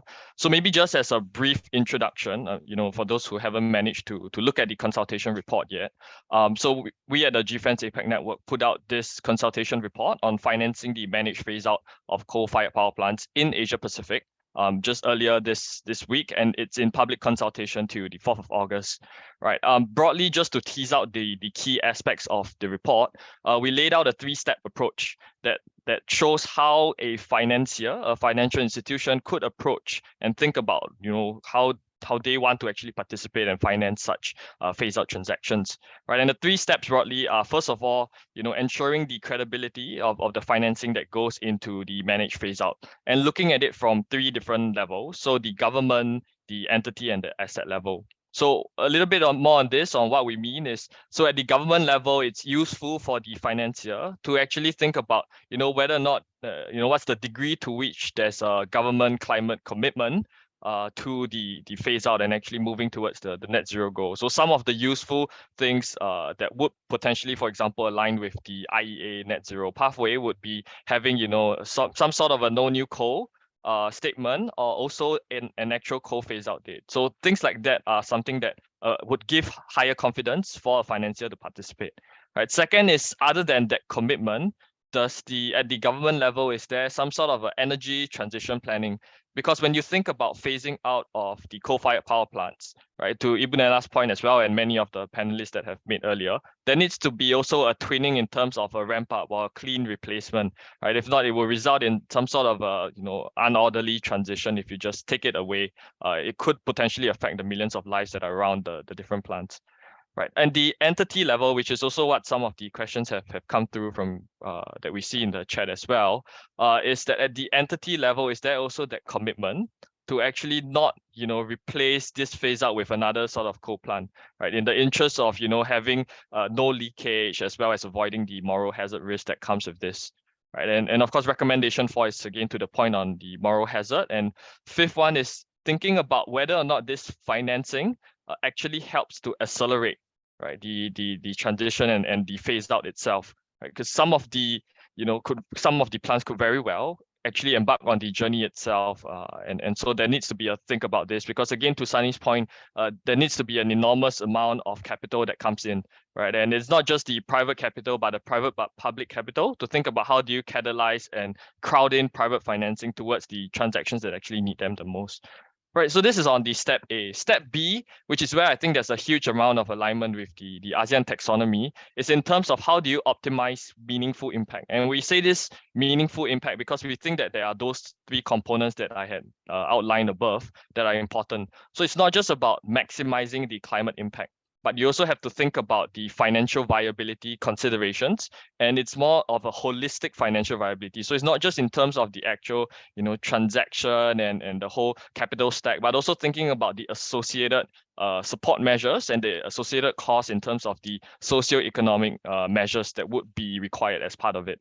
Right? Those are important. And of course, on the third part, on the socio-economic viability, how do you think about, the energy security itself of the broader energy and power system, but also how do you mitigate the adverse socio-economic impacts? And this is where the ASEAN taxonomy comes in to say with the essential criteria on what are the sort of remedial measures as well as the social aspects that need to come in. Right? So down there's a huge sort of alignment. And maybe to go deeper into the climate impact, so in terms of the green tier that was outlined above, there are many different guidances that were put out in terms of alignment with a pathway, in terms of the cap on the operating age, in terms of a cutoff date on when financing could be rendered, so on and so forth. Those are also reflected as part of the GFAN's guidance in terms of referencing what could be a useful standard and threshold as we think about the financing. Right, and maybe just to round off the sort of 3-step approach for us, as the final step is thinking about the transparency and accountability. So whether or not, and we find it useful to think about it from the GFAN's Net Zero Transition Plan framework. There are 5 core components to it. So the foundations, the metrics and targets, implementation strategy, all this needs to bake in and represent it in a way. And the metrics and targets would then come in to say, in terms of the ASEAN taxonomy thresholds that were laid out, the TSCs, this could be well reflected there as well, to think about what does it actually mean, right, in terms of the credibility of the phase out transaction. Right. So I think all in all, there's that sort of heavy reference and links to the ASEAN taxonomy. And I think more broadly is what the ASEAN taxonomy does well, which I had covered earlier, is the multi-tier approach, because we need to recognize that, as a phase out, we can give guidance to financiers to think about how do they approach it. But this would look very different for different jurisdictions around the region, right? Some are still in the transitioning stage, some will require considerations on whether or not there's an overcapacity in terms of the power generation, some might be under, and even at the sub-jurisdiction sort of levels, that difference would be present as well, right? So I think where it does well is to also enable the sort of diversity that we see in the region and make this practical on that aspect. Thank you very much, Kelvin. Actually, I would encourage all our participants to actually have a look at the consultation report. There's some very good thinking in there. Congratulations on that to GFANS and yourself, Kelvin. Maybe, Kelvin, if you can actually just post the link on the chat and our participants can have a look at the report later on. So Mushtaq, we talked a lot about how the ASEAN taxonomy is actually going to be useful in supporting CPO from many perspectives, but how do you think your members will be using the ASEAN taxonomy in this respect? The ASEAN taxonomy actually does provide clarity in terms of criteria, But what else do you think needs to be done to help the market finance early coal phase-outs? Sure. Thanks, Eugene. Well, I think some of the questions have been answered quite well from other panelists already, and I think Sani, especially talking about the importance of coal to the energy mix of the ASEAN economies, but also its contribution to emissions and the need to address that right away. Ibu Nella, at the point that we can't just turn it off overnight. That's going to have social implications as well.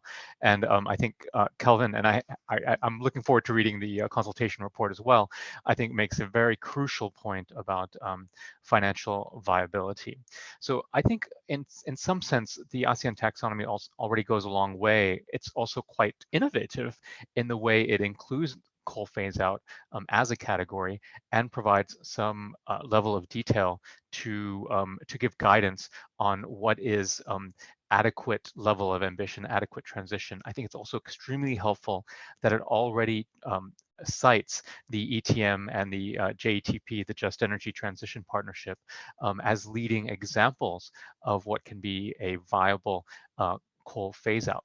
Now, in terms of what's next, I think the more detail that can be provided, the better. I mean, I know there's already some in the technical screening criteria, but I think that the challenge that you're going to see from international investors is that they're going to be under pressure from different directions. And I think one point I think we need to make here is that, when we talk about international investors, that is not one uniform block of human beings or institutions. There's huge variation among the potential investor base. I'm mainly talking from the private sector in terms of geography, in terms of type of investor, from sovereign wealth funds to asset managers to even private equity firms to individual family offices, for example, and of course, bank institutions. And then even there, among those categories, we at ICMA have seen, and we're actually currently experiencing quite a bit of debate about what is adequate transition or not. So maybe one way of answering this, and maybe not a terribly satisfying way, is that some investors are not going to be convinced. They've already decided that they will be excluding coal from their portfolios entirely for either reputational reasons or internal policy reasons, or because of their reported emissions and facilitated emissions reasons. So I think for those, it's going to be very difficult to convince them to participate in coal phase out, and probably the ASEAN taxonomy will not be convincing any investor that has already decided that it wants to avoid fossil fuels entirely. Now, let's take the middle ground, though, which are those banks, those investors that have an interest, for the reasons outlined by the panelists, in investing in coal phase out. They see that coal is something that requires investment in order to phase out, right? It can't just be ignored. And they want to participate in that, and they see a potential investment benefit. They see a certain financial viability in that respect. Now, for that, I think it's going to be useful for the ASEAN taxonomy really to drill down a little bit more in terms of what is the it's already gives some guidance on dates, on the calendar of decommissioning coal plants, but I think, in my personal opinion, it's going to need a little bit more in terms of what are the best-in-class technologies that are referenced, what are the adequate and best-in-class targets over time. How can the international pathways such as IEA, how can they translate into sectoral pathways for a particular country or for ASEAN as a whole in the coal sector? So I think the more work that can be done on this, the better, especially for those investors that are not familiar with ASEAN, in a very deep way, and familiar with the member state economies. Thank you for that very honest and instructive observation, Mushtaq. I hope I haven't spoken out of line here. No, But it's more my personal opinion. absolutely not. I think these are the things that our participants come to these webinars to hear, not so much a gloss over, but what are the real issues. And in fact, actually for us, it is true. The ASEAN taxonomy seeks, as Ibu Nella said earlier on, to be able to give that practical, consolidated ASEAN approach to people who are interested. We know there'll always be a segment of people who have made up their minds and where nothing can change their minds. But indeed, the ASEAN taxonomy is seeking to assist the people who are in that middle path and who want some sort of comfort on credibility and May I the make right one level of guidance. more point, and this is maybe more of a positive point on this, is that I do see globally we're involved in ICMA's issued transition finance guidance, which is quite general in nature, and we're actually revising that as we speak. There are still some debates about transition finance and how that should be defined globally, and ICMA plans to issue updated guidance on that actually at the end of this month at our Green Bond Principles annual general conference. But one positive observation I'd like to make is that I do think that the discussion about transition has evolved from being a little bit more ideological and binary in terms of transition is greenwashing, no, transition is necessary, and no one in between.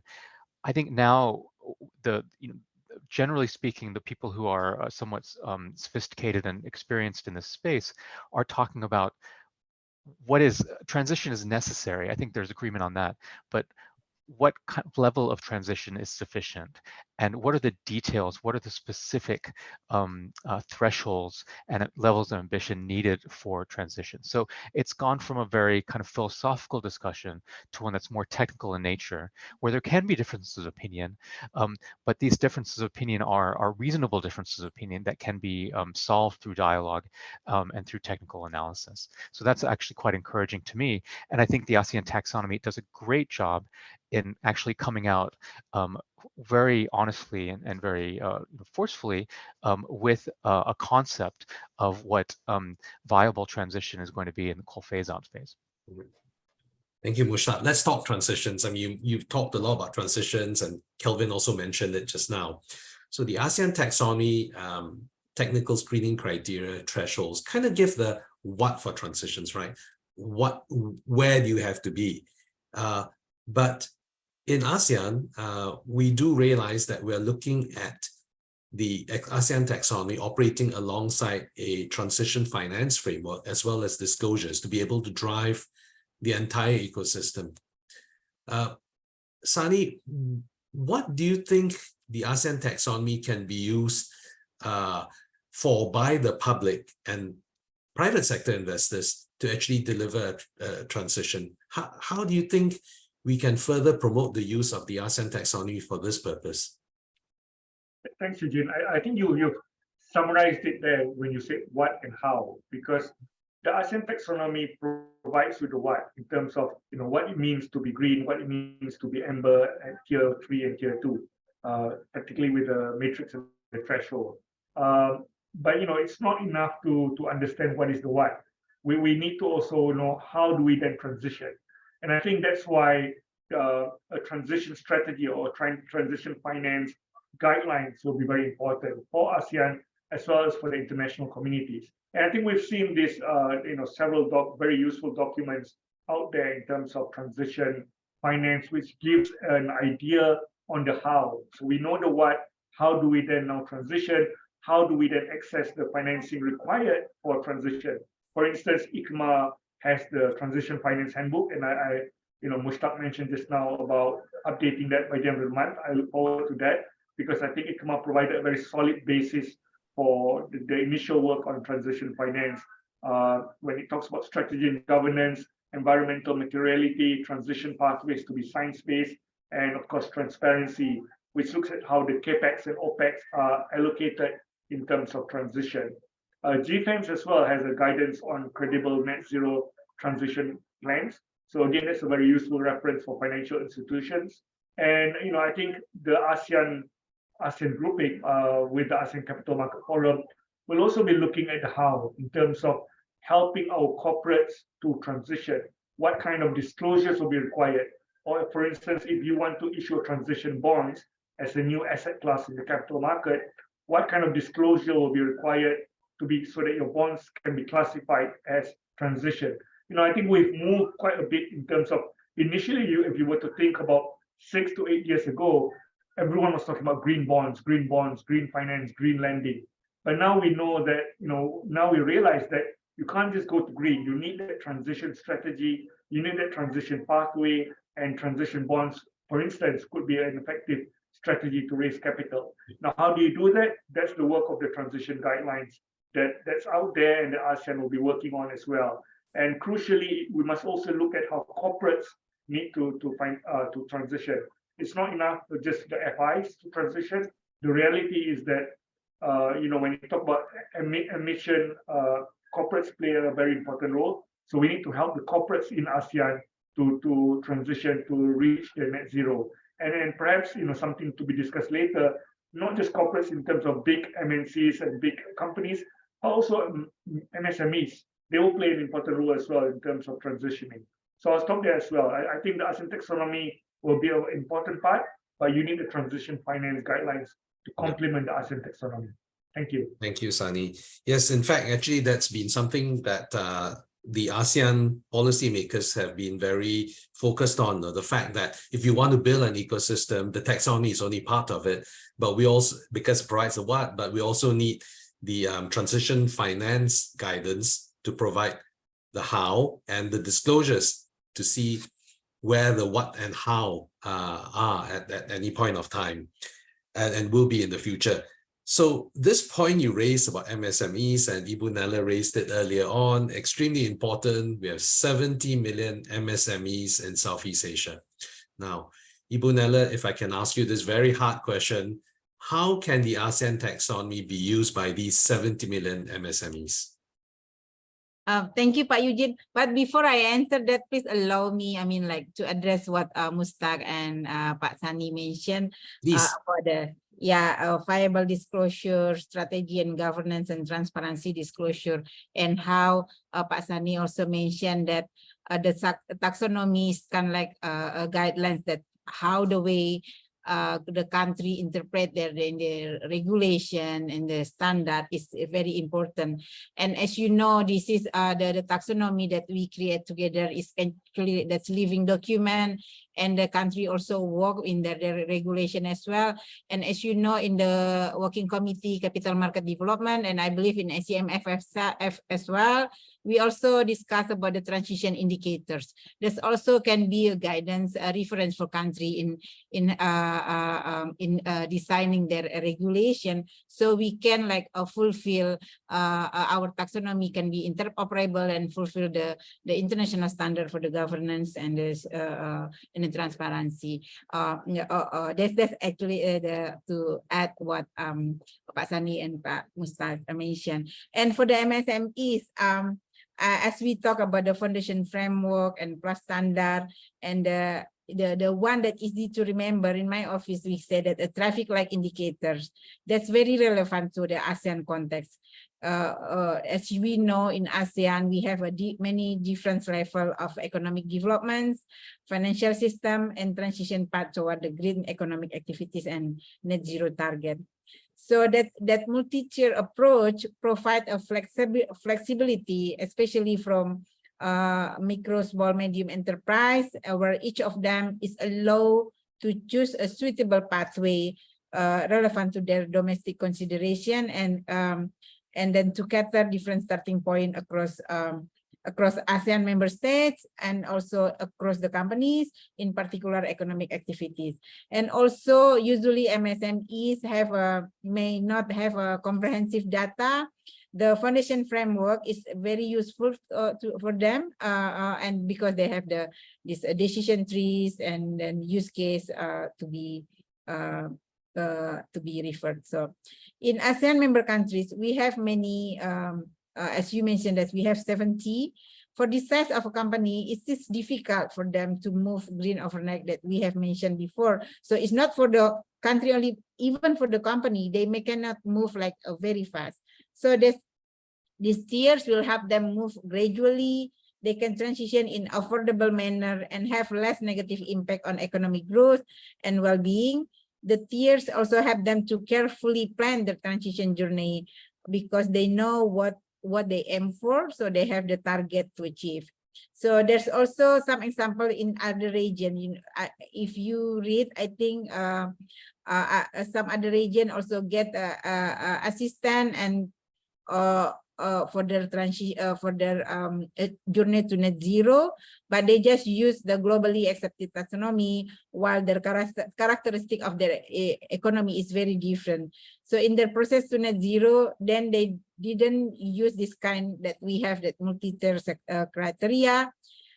So then I can say that the good thing about this criteria that we can have the threshold for every stage. So MSME can well plan the journey, their journey. So instead of, I mean, like they have the high target, but it's difficult to achieve. So it's better that we have a milestone for that. I think I've stopped here, but you didn't. Thank you. Thank you, Ibu Nella. Very insightful. Mushtaq, we heard about how the MSMEs and the corporates can actually use the taxonomy, but how can FIs use the ASEAN taxonomy assessing transition? Sure. So I think the best way that it can be used is just as a very high level and credible way of classifying their investments. So what I mean by that is, let's say that they have certain criteria in terms of internal criteria on how to classify their investments, or they need it to be in a transition category or sufficiently sustainable. Now, they can go about and have their own internal standards for that, or they can apply, other maybe regulatory standards, or perhaps even more vague standards. But I think for ASEAN investments in particular, the ASEAN taxonomy also provides a very good and how do you say, already kind of official threshold of saying that this is already an okay investment. And so I think that's going to be the main way, to kind of classify it. Now, I think it can also be used in sort of cooperation or in conjunction with other standards, such as the ICMA Transition Finance Guidance, or with the Green Bond Principles, or with maybe not the Green Bond Principles, but certainly with the Sustainability Linked Bond Principles, in terms of showing that under these principles, you have the investments that are kind of viable under a taxonomy that is very official in nature, and that has already been have a stamp of approval from very high level, from the ASEAN level states. So I think again, that the more kind of detail and the more the more kind of meat around the technical screening criteria, the more credible that the ASEAN taxonomy will be in using it together with other standards. So I think in that way it can be quite useful already. Also, sorry, I just want to mention also that it can also be useful from financial institution perspective in working with the investee companies and the investee projects. So Sani mentioned the transition finance guidance from ICMA, which really all that is it's basically a guidance for disclosures at the company level to show adequate ambition in transition. So for FIs that are looking to invest in projects or in particular companies, they can actually use the taxonomy as a basis for a discussion for helping a company come up with a viable transition plan. And so I think in that way, it can actually be a very useful framework. Thank you, Mushtaq. It's interesting that when we first started working on the taxonomy, having a transition taxonomy was a bit of an outlier. But today we've seen a lot of progressive taxonomies like the Canadian taxonomy and the Australian taxonomy actually going down the transition taxonomy route as well. Kelvin, GFANZ and the ATB have been exchanging ideas, collaborating, and working for the betterment of the agenda. How do you think that the GFANZ approaches can leverage on the ASEAN taxonomy and vice versa? Yeah, maybe just coming back to Mushtaq's point as well. Other than providing guidance for financial institutions themselves to act on this, it's also in a part how they can support the real economy in the transition, right? So it's about how do you work with the different entities, and in the context of the coal phase out, the coal plant owners and operators to develop their sort of transition plans, right? So I think that's also one aspect that it's useful. And how the ASEAN taxonomy comes in is, as mentioned kind of earlier in the discussion, the more explicit ones are, referencing the different thresholds that the ASEAN taxonomy puts out as part of the coal phase out guidance, but also as broader transition plans when we think about the metrics and targets that are required, the kind of governance that would be, useful to see in a transition plan, right? And so at the tactical level, I think where you can see is the explicit reference is to the TSCs, the thresholds, the multi-tiered approach, right? That's more at the tactical level. But I think at the strategic level, what's useful and where we can leverage on ASEAN taxonomy, vice versa, is having that common ground for ASEAN. There's a lot of good work that has gone into this to think about what's that kind of common level, common understanding and applicability across the ASEAN region. And for that actually could set the context for broader Asia Pacific as well, potentially, on what would be a useful approach, especially in this, kind of new area on the coal phase out. And I think one of the principles as well of the ASEAN taxonomy is the interoperability, because on this matter, there are a lot of financial institutions, right? And the way that they see it will be more multinational in nature. And they do need to have that sort of, alignment in terms of when they make a certain investment in certain jurisdictions, that it could actually translate to a certain kind of way that they are thinking about it in others as well. So the interoperability component is a useful and important part that the ASEAN taxonomy contributes to.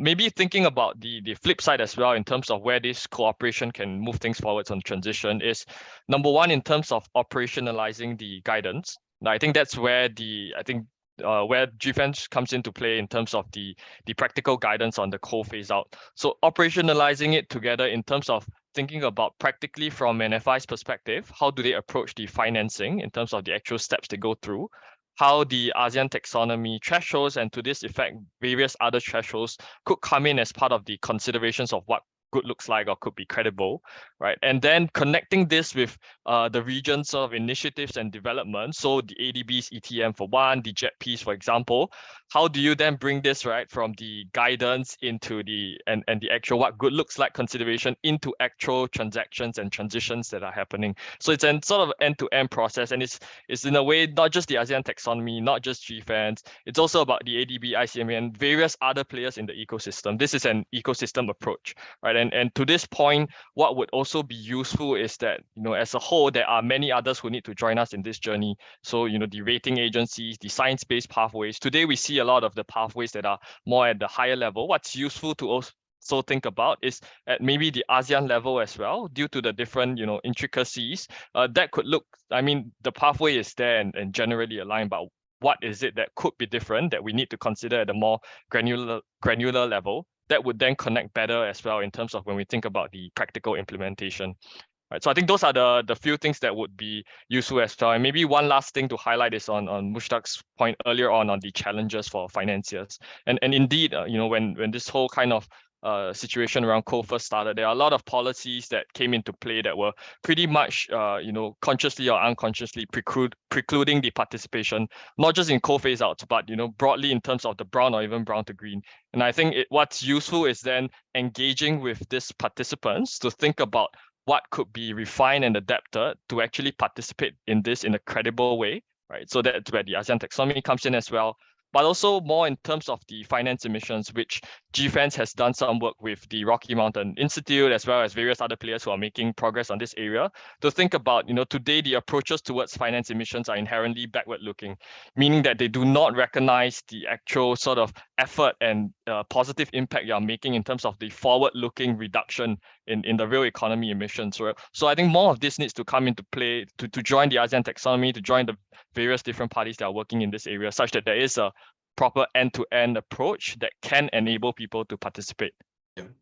Thank you very much. It's an excellent point, actually, that as a community, we must come together to help build the ecosystem. And as both Sani and Ibu Nella, as well as Mushtaq, has said, what we need to do is we need to create an inclusive environment to have people come on board as quickly as possible. Now, we have actually 7 minutes left, but I do want to take a question from the participants. Many questions have come in. Thank you very much for the questions. I will take the most important question, I feel, and that is about social aspects. at the end of the day, it's all about the people. And the ASEAN taxonomy has now incorporated social aspects as an essential criteria. So we have a question asking the speakers to share a bit more about how they view the social aspects being incorporated. Now, I do want to actually maybe refine this discussion a bit, because there are several aspects to this discussion. So the first is, do we think that we have incorporated social aspects at the right level? Because, you know, in the EU, for example, there are discussions that there should be a social taxonomy. In the Malaysian Securities Commission taxonomy, social aspects have been incorporated at a certain level. At the ASEAN taxonomy, we've incorporated at a certain level as well. So Kelvin, do you think that we have incorporated social aspects at the right level? Yeah, no, I think it's a great start in terms of making it first and foremost up top in the section, right, on the essential criteria. I think it features prominently, and that's the way that it's supposed to be. It can't be an afterthought. So I think on that level, it's giving sufficient attention to it. And I think the challenge as well, and in an elegant way, how the ASEAN taxonomy is trying to go about it is how do you provide a broad enough and suitable level sort of considerations such that it is broadly, you know, applicable for the ASEAN member states in general. Where it probably can go a little bit deeper, and this again is probably in part a partnership between ASEAN taxonomy as well as various other players, is going the one step deeper into thinking what are the more pertinent issues that are happening within the region itself. Of course, there's some work that's highlighted in the ASEAN taxonomy in terms of forward-looking development on poverty reduction, job creation, and so on. Those are important factors in the region. But I think where it's useful is also, and where the GFAN sort of co-phase out consultation report tries to start to do, is references to the other frameworks and more kind of detailed guidance that can be given. So just to name a few, you know, the ILO has done good work on this as well, and the G20 Sustainable Finance Working Group, and of course the ADB themselves have conducted the socioeconomic sort of assessments on this aspect. So all these are useful to consider as we think about, you know, as we go deep into, you know, the place-based kind of measures, the socioeconomic considerations in different parts of the geographies within the region. That would be useful to go deeper. But then again, as I mentioned, this is probably more of a partnership between tying up of the ASEAN taxonomy with the other sort of practical approaches, and it's not just on the ASEAN taxonomy alone to do it. Right. Sunny, Kelvin mentioned the ADB. So how is the ADB looking at social aspects? I mean, the ASEAN taxonomy social aspects are assessed at the country level using the laws and, social aspects are assessed at the company level using the laws and requirements applicable in each country. Do you think that's good enough? Thanks, Eugene. I think I'll just speak briefly on ADB. So we do have our safeguards policy system, SPS, which looks at issues such as environment, involuntary resettlement, as well as impact on indigenous people. So the idea is that any lending investments must take this into account, because ADB obviously is also very much a believer in just transition, that you know investments must take into account the social aspects. Going to the ASEAN taxonomy, I think, you know, it's a very useful start, and having the social aspects being part of the essential criteria, the third after do no significant harm and remedial measure, having it as a third essential criteria is very important. And, you know, in terms of saying that, right, we need to look at the country's legal system, the country's regulation, I think that's the right and balanced approach, because the taxonomy ultimately is about, it's a classification system, right? It tries to classify activities for investment purposes. So that's its primary reason. But of course, in doing this, it must look at just transition. In terms of social norms, in terms of human rights, children's rights, the impact of people living close to investments, forced labor, these are issues that must be dealt at the country level. And that's why I think the approach taken by the ASEAN taxonomy to say that where the company is operating in, if the headquarters is based in Malaysia or Singapore, and the subsidiary is based in another ASEAN country, Thailand, then you need to look at the legal regulations of those countries. The headquarters being, let's say, in Malaysia, and then the subsidiary being in Thailand. So you need to look at both countries in terms of the standards for social, for human rights, for children's protection, and so forth. We say that we benchmark on countries' regulations, But let's not also forget that this is an evolving area, right? I mean, human rights is evolving, children's rights is evolving. So I think by benchmarking it that way, it sets the right approach and a balanced approach, because ultimately some of these bigger issues is really a country responsibility, and it will evolve and it will keep on improving. I'll stop there. Thank you. Mushtaq, what's the international finance community's thinking on this? Are we consistent with their thinking in ASEAN by adopting such an approach? Yes, and I think Sani said it very well. First of all, there is international consensus now that in any kind of discussion about transition or any kind of transition finance, whatever you call it, incorporating social aspects or just transition is pretty much essential. So that's one thing I think everyone can agree on, fortunately. So I think the ASEAN taxonomy has done very well, and I think it would have been a missed opportunity and probably a flaw if social aspects had not been included in version 2. So I think that's great.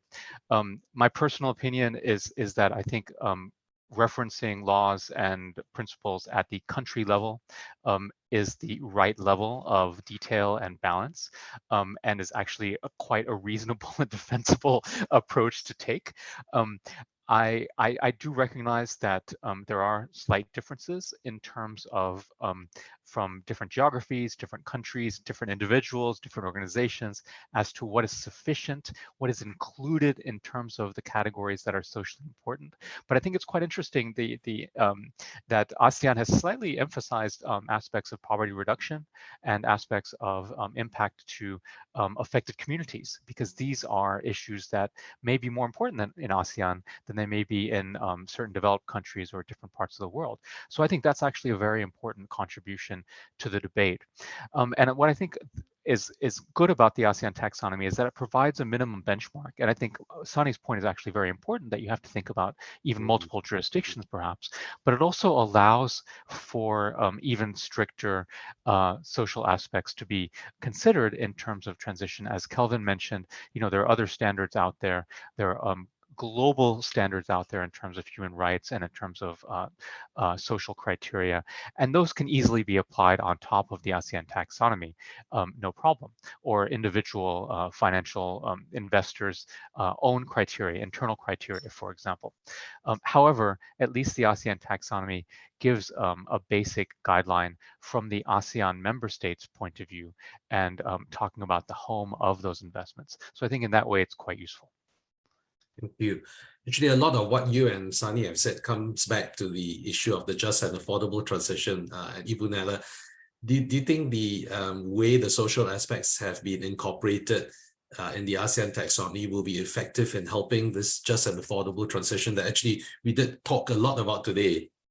Yeah, Pak Eugene, first I will say that I agree with Pak Kelvin that the ASEAN taxonomy did a great start to put a social aspect in the taxonomy. So but our social aspect include promote and protect human rights, prevent forced labor, and protect children's rights and well-being of the people. So and as Pak Sani also mentioned that the issue is evolving. There's also and then every region, every country have a different characteristic. So this will be also great as well if we conduct our own study about the strategic environment and social assessment like other region doing. So maybe we have different perspective and different angle. There's to identify opportunities, risk, and environmental and socio-economic impact related, especially the one that we focus now, that's energy transition in the region. And also, I think we can also provide a dialogue platform for stakeholders related to this issue. The result of our study expected to minimize the environmental and social impacts that may arise from the implementation of the energy transition. I think that's Pak Sani or Pak Mustar or Pak Kevin mentioned about the partnership. So we can partner with other regional body or international organization. And that kind of study will help countries to conduct their study and set up the regulation in the national level. Regarding so consideration of just and affordable transition, that consideration should be embedded also in all transition activities through a comprehensive approach to ensure socioeconomic impacts of coal cessation can be identified and managed properly. So that I mentioned the study and then assessment to this aspect, social aspect should be carried out to understand the impact of this transition process. That should be like, I emphasize here that embedded in the process, Pak Eugene. Thank you. Thank you. The points all of you made about partnerships and creating dialogue platforms, I really believe that's the way forward. And we should get together after this to see how we can implement this very good idea. So with that, we are actually 5 minutes over time, but I think it's been a fantastic discussion. Thank you so much to our panelists for sharing their views, insights, and wisdom with us. And with that, I'll hand over back to Lynn. Thank you very much.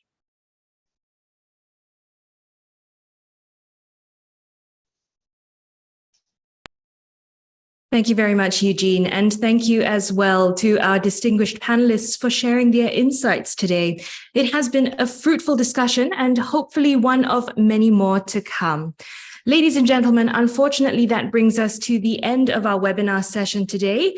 We couldn't address all the questions posed, but I do invite you to peruse the ASEAN Taxonomy version 2 document via the links provided in the chat box. And going forward, any questions can be addressed to the email that has also been shared, ASEANTaxo@sfinstitute.asia. Thank you once again for taking the time out of your day to spend with us. We hope you have enjoyed the session. Take care, stay safe, and see you again soon.